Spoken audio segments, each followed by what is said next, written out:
Hello guys, लर्निफाई IQ के YouTube channel में आप सभी का बहुत बहुत स्वागत है। मेरा नाम है अविनाश प्रताप सिंह और हम इस सीरीज़ में इन्वॉल्वमेंट पढ़ रहे हैं। तो हम लास्ट के लेक्चर्स में अपना चैप्टर 19 देख रहे थे, तो ये लास्ट पार्ट होने वाला है चैप्टर 19 का। तो चलिए शुरू करते हैं। अब हम आईपीसीसी की रिपोर्ट्स को देख लेते हैं। तो आईपीसीसी होता क्या है? इसका फुल फॉर्म है इंटर गवर्नमेंटल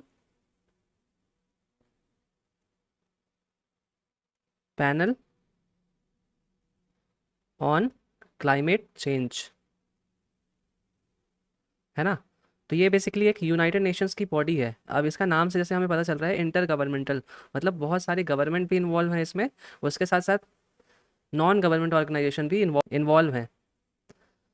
जैसे यहाँ पे आप देख सकते हैं, थाउजेंड्स ऑफ साइंटिस्ट हैं, अदर एक्सपर्ट हैं, तो ये सारे मिल के आते हैं और यहाँ पे अपना वर्क कंट्रीब्यूट करते हैं और उसके हिसाब से आईपीसीसी की रिपोर्ट्स आती है। आईपीसीसी खुद नहीं रिसर्च करता है, ये बात आपको ध्यान में रखनी है, क्योंकि यूपीएससी में ये क्वेश्चन करके पूछ सकता है प्रीलिम्स में कि IPCC carries out its own report in science and this and that.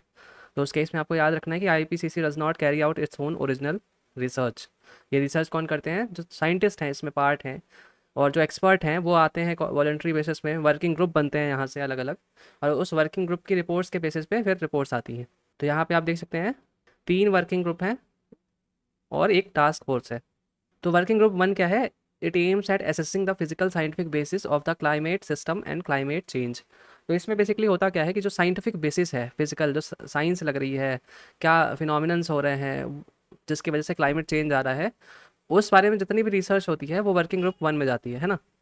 Similarly जो वर्किंग ग्रुप 2 है, it assesses the vulnerability of socio economic and natural system to climate change. तो क्लाइमेट चेंज के कारण जो socio economic natural system है उनके ऊपर कितना ज़्यादा खतरा है, उसके बारे में अगर कोई रिसर्च हो रही है तो वो वर्किंग ग्रुप 2 में जाएगी हमारे। उसी तरीके से वर्किंग ग्रुप 3 है हमारा, it focuses on climate change mitigation, assessing methods for reducing green house gas emissions and removing green house gases from atmosphere. तो जितना भी प्रिवेंटिव या मिटिगेशन का काम होता है या उससे रिलेटेड रिसर्च है, वो सारी किस में जा रही है? वर्किंग ग्रुप 3 में।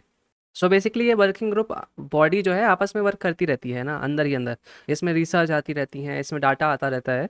तो फिर होता क्या है कि एट रेगुलर इंटरवल आईपीसीसी ना इसको कंपाइल करके सारा जो रिसर्च है उससे क्रक्स क्या निकल रहा है, या क्या कलेक्टिव एक्शंस होने चाहिए, या क्या एजेंडा होना चाहिए, क्या एम होना चाहिए, उस सबको एकदम समराइज करके यूनिफाई करके एक असेसमेंट रिपोर्ट निकालता है, जिसे हम एआर बोलते हैं ना, आईपीसीसी की एआर। तो एआर क्या है बेसिकली? तो ये सारे वर्किंग ग्रुप की जो रिपोर्ट्स इन लोगों ने आपस अपने ग्रुप में दी होंगी या रिसर्च करी होंगी, उन सब की एक समरी कह लीजिए, या फिर एक कंप्रिहेंसिव असेसमेंट पूरा उन रिसर्च का, और उससे अगर कुछ कंक्लूजन निकल रहा है तो वो सब किस में मिलता है आपको? असेसमेंट रिपोर्ट में। तो अभी तक कितनी असेसमेंट रिपोर्ट आ गई हैं उनको थोड़ी थोड़ी करके देख लेते हैं हम। तो सबसे पहले आईपीसीसी का एग्जिस्टेंस कब हुआ था? 1988 में। और पहली जो रिपोर्ट आई थी असेसमेंट रिपोर्ट, वो कब आई थी? 1990 में, है ना। फिर AR2 कब आई थी? 1995 में। फिर AR3 आई थी 2001 में, AR4 आई थी 2007 में, AR5 आई थी 2014 में, और AR6 भी आ चुकी है अब। तो आप देख सकते हैं ये 6th असेसमेंट साइकिल का इन्होंने डाटा लिखा हुआ है कि इसमें क्या क्या हुआ है। सो बेसिकली ये सारी रिपोर्ट्स रिलीज करी जा चुकी हैं। तो ये रिलीज़ कब की गई थी? मार्च में, है ना, मार्च मार्च 2023 में। तो ये पुराना डाटा यहाँ पे इन्होंने डाला हुआ है, ये सारी रिपोर्ट ये रिलीज़ करेंगे ऐसे करके। तो ये ऑलरेडी रिलीज़ हो चुकी हैं पहले ही, है ना। अब AR1 के बारे में कुछ जो इंपॉर्टेंट पॉइंट्स थे उनको हम देख लेते हैं कि जो हर रिपोर्ट आई है assessment report over the period, उसमें कौन कौन से इंपॉर्टेंट पॉइंट्स हमको देखने को मिल रहे हैं। तो पहली जो आई थी AR1 1990 में, उसमें कौन कौन से इंपॉर्टेंट पॉइंट थे कि global temperature has risen by 0.3 to 0.6 degree Celsius in 100 years, है ना। और अगर इसी तरीके से चलता रहा तो it is likely to increase to 2 degree compare to pre industrial level by 2025 and 4 degree by 2100। और सी लेवल कितना बढ़ जाएगा इनके हिसाब से? 65 सेंटीमीटर बाई 2100। तो देख सकते हैं 1990 में जब इन लोगों ने असेसमेंट रिपोर्ट निकाली तो इनका अनुमान था कि 2025 तक, जो कि नेक्स्ट ईयर है हमारा, 2 डिग्री सेल्सियस ग्लोबल टेम्परेचर पहुंच जाएगा। तो अगर उसी तरीके से एमिशंस हो रहे होते और ध्यान नहीं दिया गया होता तो शायद ये अचीव हो भी जाता 2025 तक, राइट। अभी भी जब हम कंट्रोल करना चाह रहे हैं, बहुत सारी कंट्रीज एक्शंस भी ले रही हैं क्लाइमेट चेंज को रोकने के लिए, फिर भी हमारा टेम्परेचर काफ़ी तेज़ी से बढ़ रहा है। फिर इसी रिपोर्ट के बेसिस पे UNFCCC की जो 1992 है, ये कन्वेंशन हुआ था, तो यहीं से डाटा उठा के इसमें भी यूज़ किया गया था, और ये कन्वेंशन में जो डिस्कशंस हुए थे इन्हीं सब बातों पे हुए थे। फिर AR2 1995 में आई थी जो, उसमें बोला था ग्लोबल राइज इन टेम्परेचर कितना हो जाएगा 3 डिग्री सेल्सियस बाई 2100। तो पहले कितना था 4 डिग्री सेल्सियस हम एस्टिमेट कर रहे थे 2100 तक। फिर नई रिपोर्ट आती है, ये बोलती है 3 डिग्री सेल्सियस 2100 तक बढ़ जाएगा। और सी लेवल राइज किसका होगा 50 सेंटीमीटर का। फिर इसी रिपोर्ट के बेसिस पे क्योटो प्रोटोकॉल हुआ। अब यहाँ पे आपको एक बात याद क्या रखनी है कि यहाँ जैसे ये क्योटो प्रोटोकॉल है, उसके साथ साथ ये नीचे पेरिस एग्रीमेंट है, ये दोनों किससे रिलेटेड हैं, रिड्यूसिंग ग्रीन हाउस गैसेस से, GHGs, है ना। तो आपको बेसिकली नाम याद रखना है कि क्योटो प्रोटोकॉल किससे रिलेटेड है, क्लाइमेट चेंज और ग्रीन हाउस गैसेस से, है ना। ये दोनों टर्म साथ में ही चलेंगे, जहाँ ग्रीन हाउस गैस है वहाँ क्लाइमेट चेंज की हम बात कर ही रहे हैं। उसी के साथ साथ पेरिस एग्रीमेंट किससे रिलेटेड है, क्लाइमेट चेंज और ग्रीन हाउस गैसेस से, है ना। इनके पॉइंट्स अलग अलग हैं। जैसे यहाँ पे डेवलप्ड कंट्रीज़ को बोला गया था सिर्फ कि आप जो ये 6 मेजर गैसेज हैं उनको 1990 के लेवल से समथिंग 5.2% घटाइए। तो ये डेवलप्ड कंट्री को उस टारगेट दिया गया था क्योटो प्रोटोकॉल में। वहीं हम पेरिस एग्रीमेंट देखेंगे तो ये ऑल कंट्रीज़ की बात करता है ना, कि ऑल कंट्रीज़ 2 डिग्री सेल्सियस तक नहीं बढ़ने देंगी टेम्परेचर को, है ना। अब इसके लिए यहाँ पे टारगेट्स दिए गए थे कि हर कंट्री अपने अपने टारगेट्स बनाए कि कैसे वो प्रिवेंट करेगी, और फिर 1.5 डिग्री का भी यहाँ पे क्राइटेरिया था। तो ये पेरिस एग्रीमेंट की बातें थी, लेकिन क्रक्स या थीम दोनों की सेम है ना। और इनका ऑर्डर भी याद करना एक तरीके से इंपॉर्टेंट है कि पहले क्योटो प्रोटोकॉल आया फिर पेरिस एग्रीमेंट आया। कई बार मैच द फॉलोइंग में ऑर्डर लिख सकते हैं, ईयर लिख सकते हैं। तो अगर आपको सीक्वेंस भी याद है कि क्योटो प्रोटोकॉल पेरिस क्या आया, पहले आया है, तो उस केस में हेल्प मिल सकती है आपको ऐसे क्वेश्चंस में, है ना। फिर AR3 थी 2001 में आई थी, इसने टेम्परेचर कितना प्रिडिक्ट कर दिया 1.4 से 5.8 डिग्री सेल्सियस तक, और सी लेवल 80 सेंटीमीटर। फिर जो AR4 आई थी 2007 में, इसकी वजह से IPCC को नोबल पीस प्राइज़ मिला था, है ना। और इसने क्या डाटा दिया था 4.5 डिग्री बाई 2100, और सी लेवल कितना 60 सेंटीमीटर। फिर AR5 आई थी 2014 में, इसने बोला था कि 4.8 डिग्री सेल्सियस रहेगा बाई 2100, मतलब 4.8 डिग्री सेल्सियस बढ़ जाएगा प्री इंडस्ट्रियल लेवल के कंपैरिजन में। फिर इसमें और क्या बोला गया, atmospheric concentration of CO2 CH4, ये क्या है मीथेन। फिर nitrous oxide were at unprecedented levels in last 8 lakh years. फिर more frequent and long heat wave virtually certain है, large fraction of species faces extinction. तो ये सारी पॉइंट्स किस में थे, AR5 में। अब इसमें आपको कोई डाटा याद रखने की ज़रूरत नहीं है। कुछ जो असेसमेंट रिपोर्ट हैं IPCC की, जैसे यहाँ पे क्योटो प्रोटोकॉल से रिलेटेड है, यहाँ पे पेरिस एग्रीमेंट से रिलेटेड है, जो बेसिस बनी है एग्रीमेंट्स का, इनको आप चाहे नाम के तौर पे याद रख सकते हैं कि असेसमेंट रिपोर्ट 2 के बेसिस पे क्योटो प्रोटोकॉल आया था, असेसमेंट रिपोर्ट 5 के बेसिस पे पेरिस एग्रीमेंट आया था, है ना। बाकी और जो बीच के डाटा हैं ये सारे याद रखने का उतना कॉस्ट बेनिफिट नहीं निकलता है। अब जो असेसमेंट रिपोर्ट 6 है उसके वर्किंग ग्रुप के अलग अलग यहाँ पे फैक्ट्स दिए हुए हैं, तो एक बार इसको आप रीडिंग कर लेना, यहाँ पे समझाने वाला कुछ पॉइंट नहीं है। सिमिलरली वर्किंग ग्रुप 2 के बारे में यहाँ पे बताया गया है असेसमेंट रिपोर्ट 6 के, फिर वर्किंग ग्रुप 3 के बारे में जो डाटा है वो यहाँ पे लिखा हुआ है, तो इसको आप एक बार रीडिंग कर लीजिए। फिर यहाँ पे कुछ डाटा दिया हुआ है emission by least developed countries. तो यहाँ पे कार्बन इनइक्वालिटी का जिक्र है। ये टर्म आप यूज़ कर सकते हैं ऐसे राइटिंग में, आंसर राइटिंग में, है ना, अच्छा टर्म है। जैसे यहाँ पे डाटा भी दिया हुआ है कार्बन इनइक्वालिटी को दिखाने के लिए कि जो लीस्ट डेवलप्ड कंट्रीज़ हैं हमारी, वो सिर्फ 3% जो ग्लोबल एमिशन है वो निकाल रही हैं। जो 2019 का डाटा है हमारा, उस बेसिस पे उनका जो पर कैपिटा एमिशन भी है 1990 से 2019 के पीरियड का, वो भी 1.7 टन्स है। जो ग्लोबल एवरेज है 6.9 टन कार्बन डाइऑक्साइड, उससे भी कहीं ज़्यादा कम है। फिर जो लीस्ट डेवलप्ड कंट्रीज़ हैं उन लोगों ने आज तक 0.4% ही total historical carbon dioxide emissions भी कंट्रीब्यूट किए हैं फ्रॉम फॉसिल फ्यूल और इंडस्ट्रीज़। फिर जो 41% ऑफ द वर्ल्ड पॉपुलेशन है वो ऐसी कंट्रीज़ में रहती है जहाँ पे कार्बन का एमिशन है is less than 3 ton per capita. तो आप देख सकते हैं कि एक साइड पे जहाँ पे ऑलमोस्ट 41% पॉपुलेशन इतना कम एमिशन कर रही है, वहीं पे जो रेस्ट ऑफ द 59% लोग हैं वो इतना ज़्यादा एमिशन कर रहे हैं कि दोनों में कोई मैच ही नहीं हो सकता, है ना। फिर जब इस तरीके की इनइक्वालिटी एग्जिस्ट करती है वर्ल्ड में कि एक कंट्री खूब कार्बन एमिट करता है, खूब इंडस्ट्री लगाता है, अपनी कंट्री पे बस फोकस करता है, और फिर वही जब कंट्री लेक्चर देने लगे कि पूरे विश्व को एक साथ एक्शन लेना चाहिए क्लाइमेट चेंज में, तो वो बात सही नहीं लगती ऑब्वियसली। तो इसीलिए जो डेवलप्ड कंट्रीज़ हैं, इसीलिए उनको उनको बार बार बोला जाता है कि आप ज़्यादा कॉस्ट उठाइए, आप ज़्यादा कॉस्ट पे करिए क्लाइमेट चेंज के लिए, क्योंकि आपके एमिशन ज़्यादा रहे हैं as compare to developing countries या लीस्ट डेवलप्ड कंट्रीज़ या जो पुअर कंट्रीज़ हैं। लेकिन USA भी अब जो है हमारा, वो एकदम ही हटता जा रहा है क्लाइमेट जो एग्रीमेंट है उससे। सारे इनका कहना है कि हम इतना कॉस्ट पे नहीं करेंगे, डिस्पाइट आज भी इनका एमिशंस बहुत ज़्यादा है। तो कहीं ना कहीं इस तरीके की हिपोक्रेसी एग्जिस्ट करती है वर्ल्ड में। और इसीलिए जो ग्लोबल साउथ की बात होती है बार बार, जो जिसे ऑलमोस्ट इंडिया ही लीड करता है, इंडिया ही बात उठाता है, बहुत बार ग्लोबल साउथ के बड़े मेंबर होने की वजह से हम लोग उठाते हैं ये सारे मुद्दे इंटरनेशनल लेवल पे, कि हमको रिलैक्सेशन दी जाए क्लाइमेट एग्रीमेंट से, हमारा कंट्रीब्यूशन का अमाउंट लेस हो। क्योंकि हमने तो हिस्टोरिकली किया नहीं, आप अपनी कंट्री को डेवलप करना चाह रहे हैं तो आप क्लाइमेट लॉजिक हम पे डाल रहे हो, है ना। तो ये सारे पॉइंट को हमारी कंट्रीज अपोज करती रही हैं। यहाँ पे इनसफिशिएंट प्लेजेस की भी बात की गई है। AR6 के में ICC यही बता रहा है कि जो वार्मिंग है वो 1.5 डिग्री का जो टारगेट था पेरिस एग्रीमेंट का पहला वाला, कि इसको वेल विथिन रखना है 1.5 डिग्री और मैक्सिमम 2 डिग्री तक जाना है, ये वाला टारगेट तो ब्रीच होना ही होना है। फिर जो बेस्ट केस सिनेरियो होता है also known as C1 pathway, अब इस टर्म को आपको याद रखना है ना। C1 पाथवे क्या है? क्लाइमेट एक्शन से रिलेटेड जो बेस्ट केस सिनेरियो है, कि मतलब ग्लोबल एमिशंस जो है हमारे 43% तक ड्रॉप हो जाए बाई 2030। तो ये C1 पाथवे किस बारे में है?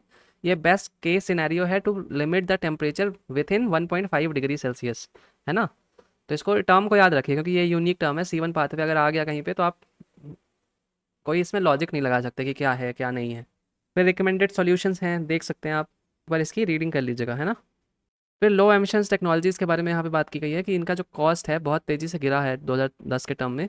अब जब कॉस्ट गिरेगा तो उसका एडॉप्टेशन भी बढ़ेगा, है ना। तो यही 2 पॉइंट यहाँ पे लिखे हुए हैं कि कॉस्ट गिर रहा है और इनका एडॉप्टेशन बढ़ रहा है। आपको ये सारे डाटा कैसे यूज़ कर रहे हैं कि आपको अगर आंसर राइटिंग करनी है उस केस में क्या करना है आपको, कि यहाँ से डाटा उठा लेना है ना। कि solar energy price has been dropped by 85%, wind by 55%, lithium ion batteries by 85%। तो ये जो फिगर आ जाते हैं ना एक बार, तो आपका आंसर मोर क्रेडिबल लगता है कि अकॉर्डिंग टू IPCC रिपोर्ट ऐसा ऐसा डाटा ये यहाँ पे प्रोवाइडेड है। फिर IPCC की रिपोर्ट में ये जो 6 वाली चल रही है इसमें लैंड यूजेस पैटर्न और क्लाइमेट चेंज पे भी फोकस किया गया है। इसका मतलब क्या है कि जो डिफरेंट यूज़ ऑफ लैंड है, जैसे फॉरेस्ट के लिए हम यूज़ करते हैं, एग्रीकल्चर के लिए लैंड को यूज़ करते हैं, घर बनाने के लिए करते हैं। तो ये जो अलग अलग यूजेस ऑफ लैंड है, इससे किस तरीके का इम्पैक्ट पड़ता है क्लाइमेट में और किस तरीके से ये एम्पलीफाई करता है क्लाइमेट चेंज को। तो क्लाइमेट चेंज में कौन कौन से कंट्रीब्यूशन हो रहे हैं बाय लैंड यूज़, तो ये सारे ऑलमोस्ट सेम पॉइंट मिलेंगे जो हमने पास्ट में भी कई बार डिस्कस कर चुके हैं अभी तक, कि एग्रीकल्चर या कैटल है उससे मीथेन और नाइट्रस ऑक्साइड निकलती है। फिर प्री प्रोडक्शन एक्टिविटीज़ जैसे कैटल रियलिंग हो गई, या पोस्ट प्रोडक्शन एक्टिविटीज़ हो गई जैसे ट्रांसपोर्ट करना फूड को या फूड की प्रोसेसिंग करना, इन सबको अगर मिला के देखा जाए तो एग्रीकल्चर से या फिर जो फूड प्रोडक्शन है उससे रिलेटेड सेक्टर है वो almost 37% of green house gas emissions release करता है वर्ल्ड में। तो ये सारे पॉइंट्स आपने पढ़े हुए हैं पास्ट में, जब हम क्लाइमेट चेंज भी देख रहे थे कई बार इसको हमने बार बार देखा है, बार बार ये टर्म्स आते हैं, बार बार ये डेटा आता है ना।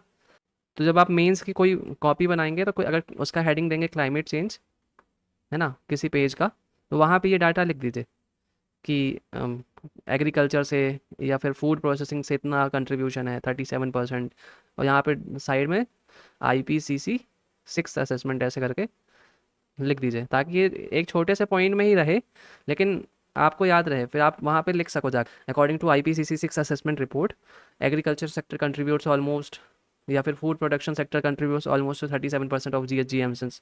वैसे डेटा जब आप दोगे तो आपका आंसर अलग ही दिखेगा और आपको 0.5 मार्क्स आपके कंपटीटर्स से एक्स्ट्रा मिल सकते हैं। वही और वही इवेंचुअली आपकी रैंक या फिर आपका सिलेक्शन सुनिश्चित करते हैं इन UPSC एग्ज़ाम। डेटा देख सकते हैं, ये सारा एक बार आप रीडिंग कर लेना, है ना। फिर जो लास्ट रिपोर्ट IPCC ने निकाली थी मार्च 2023 में, उसका नाम क्या था? सिंथेसिस रिपोर्ट ऑफ IPCC, है ना। तो की फाइंडिंग्स क्या है IPCC की रिपोर्ट की? तो पहला है कि ह्यूमन इंड्यूस्ड ग्लोबल वार्मिंग की वजह से हमारे यहाँ का जो टेम्परेचर है ऑलरेडी 1.1 डिग्री सेल्सियस पे आ चुका है, और अगर ह्यूमन एक्टिविटीज़ को रिस्ट्रिक्ट नहीं किया गया तो उस केस में बाई 2030 जो ग्लोबल सरफेस टेम्परेचर है वो 1.5 डिग्री सेल्सियस के लिमिट को क्रॉस कर जाएंगे। तो ये ऑब्वियस है कि ह्यूमन एक्टिविटीज़ तो आप रिस्ट्रिक्ट कर ही नहीं सकते, कोई सुनेगा ही नहीं आपकी। आप बोलने भी जाओगे, कोई कंट्री बोलेगी भी कि कम कर देते हैं, बट कोई नहीं होने वाला।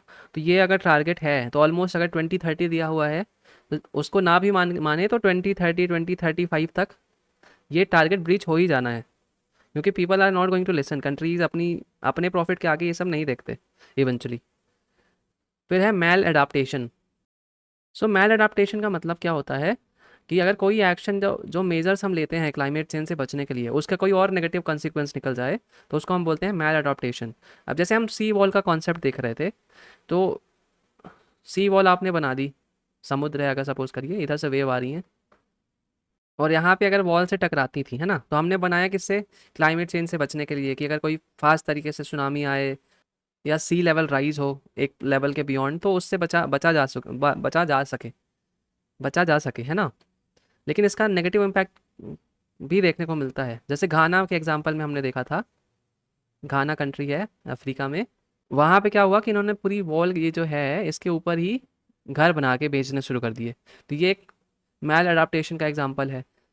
सिमिलरली जो एम्बैंकमेंट हम बनाते हैं नदियों के किनारे, वो भी क्या होता है, जो नेचुरल वाटर फ्लो है उसको डिसरप्ट करता है। तो इस तरीके से कई एग्जांपल आप देख सकते हैं कि हम बनाते तो क्लाइमेट चेंज और उसके इम्पैक्ट से बचने के लिए है, लेकिन इवेंचुअली वो उसका नेगेटिव कॉन्सिक्वेंसेस हमें देखने को मिलता है।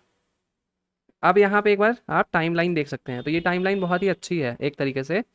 इसका रीज़न बीइंग कि आप इसको अपनी नोट्स में बना सकते हो कि इस तरीके से ऐसे ऐसे आईपीसीसी आई, इस डेट पे ये हुआ, इस डेट पे ये हुआ। उससे होगा क्या कि अगर प्रीलिम से रिलेटेड कोई क्वेश्चन आता है तो उसको आप इजीली कर सकते हो, या फिर मेंस में भी कोई आंसर लिखना है, सपोज करिए आपने ये टाइमलाइन रट ली हुई है कि पहले आईपीसीसी की एग्जिस्टेंस में आया, फिर यूएनएफसीसी का बेसिस बना इसका रिपोर्ट एक, फिर क्योटो प्रोटोकॉल की बेसिस बनी, फिर पेरिस में भी यूज़ हुआ ये जब इस तरीके से आप याद रखोगे ना, तो सपोज आप ये पॉइंट्स देके लिखने लगे कि 1988 में ये एग्जिस्टेंस में आया ये पूरा, तो आपका आंसर एकदम ही टोटल दिखेगा। भी उस समय आपकी कॉपी चेक करेगा, उसको रियलाइज़ होगा कि ये इस लड़के की प्रिपरेशन बहुत ही अच्छी है, तो वो ज़रूर ही आपको एक्स्ट्रा मार्क्स देके जाएगा। इसके बाद आईपीसीसी की स्पेशल रिपोर्ट्स भी हैं। स्पेशल रिपोर्ट्स इसलिए इनको बोला जाता है क्योंकि ये रीजनल जो इम्पैक्ट्स होते हैं क्लाइमेट चेंज को, उनके लिए बनाई जाती है। कि सपोज़ हम आर्कटिक के ऊपर क्लाइमेट चेंज का इम्पैक्ट देखना चाह रहे हैं, तो उसके लिए जो रिपोर्ट आएगी वो हमें स्पेशल रिपोर्ट उसको नाम दे देते हैं। क्यों? क्योंकि हम स्पेसिफिकली सिर्फ आर्कटिक या स्पेसिफिक इस एरिया की बात कर रहे हैं। 2016 में आईपीसीसी ने डिसाइड किया था कि 3 स्पेशल रिपोर्ट निकालेंगे। पहली होगी global warming of 1.5 degree Celsius के ऊपर, एसआर 1.5 इसको बोला गया। फिर special report on climate change and land, SRCCL इसको बोला गया। और फिर special report on ocean cryosphere in the changing climate, तो SROCC इसको बोला गया। तो जो पहली हमारी रिपोर्ट है, इससे कुछ इंपॉर्टेंट पॉइंट क्या है, इसने बोला कि हम 1.5 डिग्री सेल्सियस का टारगेट अचीव कर सकते हैं ऑन द कंडीशन की जो हमारे ग्रीन हाउस गैस एमिशंस हैं उसको हम 45% तक डिक्रीज कर दें बाई 2030, और नेट ज़ीरो हम अचीव कर लें बाई 2050। इंडिया का नेट ज़ीरो टारगेट कब है? 2070, है ना। हमने थोड़ी लेट लिया है 20 साल से, वैसे मोस्ट कंट्रीज जो हैं वो 2050 ले रही हैं। हमने एक्स्ट्रा 20 साल क्यों लिए हैं? क्योंकि हम डेवलपिंग कंट्री हैं, हमको एक्स्ट्रा टाइम चाहिए अपनी कंट्री को डेवलप करने के लिए। नेट ज़ीरो क्या होता है बेसिकली? नेट ज़ीरो बेसिकली वो कंडीशन है कि हम जितना एमिट कर रहे हैं गैस, उतनी हम एब्जॉर्ब भी कर रहे हैं, है ना। एब्जॉर्ब कैसे होता है? सिंक जो होते हैं, हमने पढ़े थे, जैसे पेड़ हैं, समुद्र हैं, वहाँ पे कार्बन डाइऑक्साइड सिंक करता है जाके। और रिलीज़ कैसे हो रहा है? गाड़ियों से रिलीज़ हो रहा है, हम ब्रीदिंग करते हैं, हमसे रिलीज़ होता है। तो सोर्स भी हैं और सिंक भी हैं। तो ये जब इक्वल हो जाते हैं ना, कि इक्वल अमाउंट में निकल भी रहा है, इक्वल अमाउंट में आ भी रहा है, तो उस कंडीशन को हम बोलते हैं नेट ज़ीरो। तो countries mostly around the world और जो डेवलप्ड कंट्रीज़ हैं वो 2050 के अराउंड का टारगेट ले रही हैं अपने अपने पार्लियामेंट में, कि हम नेट ज़ीरो तक पहुंच जाएंगे बाई 2050। लेकिन जो बड़े बड़े एमिटर्स हैं, जैसे मैंने इंडिया के केस में ही बताया, इंडिया भी एक बड़ा एमिटर है, तो उसने डिलेड लिया है नेट ज़ीरो का टारगेट। जैसे हमारे केस में 2070 हमने माना है, वहीं चाइना यूएस है, उनके भी अपने अपने टारगेट हैं। तो जब तक बड़े प्लेयर एक्शन नहीं लेते तब तक छोटों का उतना लेने का कोई इम्पैक्ट ज़्यादा पड़ता भी नहीं है। जो बड़े एमिटर्स हैं उनके ही जब एमिशंस बंद होंगे तभी हमको पॉजिटिव इफेक्ट देखने को मिलेगा। जो हमारे अभी के एमिशंस का रेट है, उस रेट पे हम 1.5 डिग्री सेल्सियस का जो टारगेट है उसको ब्रीच कर सकते हैं 2030 से 2052 के बीच में कभी भी, है ना। तो ये फिर इसके बाद दूसरी स्पेशल रिपोर्ट है special report on climate change and land. फिर लैंड रिपोर्ट से वही बता रहा है कि लैंड के यूजेस जो डिफरेंट डिफरेंट हैं, जैसे फॉरेस्ट्री, एग्रीकल्चर, इंडस्ट्रीज, अर्बनाइजेशन, उससे almost 5.2 giga ton of carbon dioxide atmosphere में ऐड हुई है बिटवीन 2007 टू 2016। और उसी सेम टाइम जो ट्रीज और फॉरेस्ट हैं वो 11.2 giga ton of carbon dioxide annually absorb भी कर रहे थे। तो उसका मतलब क्या हुआ कि नेट में जो एक्स्ट्रा 6 गीगा टन है वो भी फॉरेस्ट एब्जॉर्ब कर रहे थे, मतलब रिमूव कर रहे थे एटमॉस्फेयर में। फिर ग्लोबल फूड सिस्टम जो है हमारे, एग्रीकल्चर हो गया, कैटल रेयरिंग हो गया, फूड प्रोसेसिंग, ट्रांसपोर्टेशन या एनर्जी, ये सारा अगर हम मिला के देखें तो almost 1/3 of green house gases यहीं से हमारी रिलीज हो रही है। फिर जो हमारा फूड प्रोड्यूस है उसका ऑलमोस्ट 25% वेस्ट हो जाता है या फिर लॉस हो जाता है हर साल। तो ये कुछ कुछ डाटा है, आप अपने अपने अनुसार कहीं भी यूज़ कर सकते हैं। बस उसका रिपोर्ट का नाम लिख दीजिएगा पहले कि according to IPCC's special report on climate change and land this data was given, ऐसे करके। फिर अपना आंसर उसके हिसाब से आप जस्टिफाई कर सकते हैं, लिख सकते हैं, तो वहाँ पे ही काम आएगा। फिर इसके बाद है IPCC special report on ocean cryosphere in a changing climate. तो यहाँ पे ओशन वार्मिंग के बारे में भी बात की गई है, इसको पढ़ लीजिएगा। सी लेवल राइज के बारे में डेटा दिया गया है, इसको भी आप पढ़ लीजिएगा। देन क्रायोस्फीयर के बारे में भी डेटा है, तो इसको भी आप पढ़ लीजिएगा। ये सारे पॉइंट्स हैं ना, प्रीलिम्स में उतने यूज़फुल नहीं है बट मेंस के पर्सपेक्टिव से काफ़ी यूज़फुल है। फिर सॉल्यूशंस क्या क्या दिए गए हैं इस रिपोर्ट में, तो इनकी भी आप एक बार रीडिंग कर लीजिएगा। तो हमारे चैप्टर 19 में यही तक था। Thank you for watching the video, like और सब्सक्राइब कर लीजिए ताकि जब नेक्स्ट वीडियो आए उसके नोटिफिकेशन आपको ईजिली मिल जाए। Thank you.